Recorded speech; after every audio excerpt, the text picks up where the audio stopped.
မင်္ဂလာပါခင်ဗျာဒီနေ့ပြောပြပေးမယ့်ဇာတ်ကားကတော့မိုင်းလုံးဖြစ်ပါတယ်ဒီဇာတ်ကားဟာဖြစ်ပေါင်းများစွာချစ်ခဲ့တဲ့မိန်းကလေးတစ်ယောက်ရဲ့မင်္ဂလာပွဲကိုတက်ရောက်ပေးခဲ့ရတဲ့ကောင်လေးတစ်ယောက်ရဲ့ချစ်ဇာတ်လမ်းဖြစ်ပါတယ်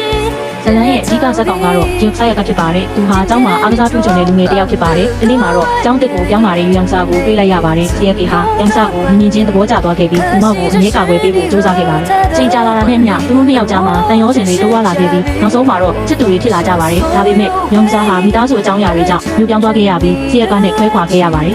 စီယက်ကတယောက်သူမကိုမိမရပဲနှစ်ပေါင်းများစွာဆောင်ဆိုင်နေခဲ့ပါတယ်နှစ်အနေနဲ့ကြာပြီးနောက်မှာတော့တယောက်ကနဲ့ယောင်စာတို့ပြန်လည်ဆုံတွေ့ခဲ့ကြပါတယ်တယောက်ကဟာသူမကိုအရင်လိုပဲချစ်နေစေဖြစ်ပြီးယောင်စာကလည်းသူ့ကိုတန်ရောစင်ရှိနေစေဖြစ်ပါတယ်ဒါကြောင့်သူတို့နှစ်ယောက်အချစ်ကိုပြန်လည်စတင်ခဲ့ကြပါတယ်ဒါပေမဲ့ဘဝရဲ့ရည်မှန်းချက်တွေတူညီတာကြောင့်အငြင်းပွားမှုတွေများလာခဲ့ပါတယ်နောက်ဆုံးမှာတော့သူတို့နှစ်ယောက်လမ်းခွဲလိုက်ရပါတော့တယ်ဒီနေ့မှာစီယက်ကဟာယောင်စာစီကမင်္ဂလာပိတ်စာကိုလက်ခံရရှိခဲ့ပါတယ်သူချစ်တဲ့မိန်းကလေးကအခြားသူတစ်ယောက်နဲ့လက်ထပ်တော့မယ်ဆိုတာသိလိုက်ရတဲ့အချိန်မှာအယမ်းနာကျင်ခဲ့ရပါတယ်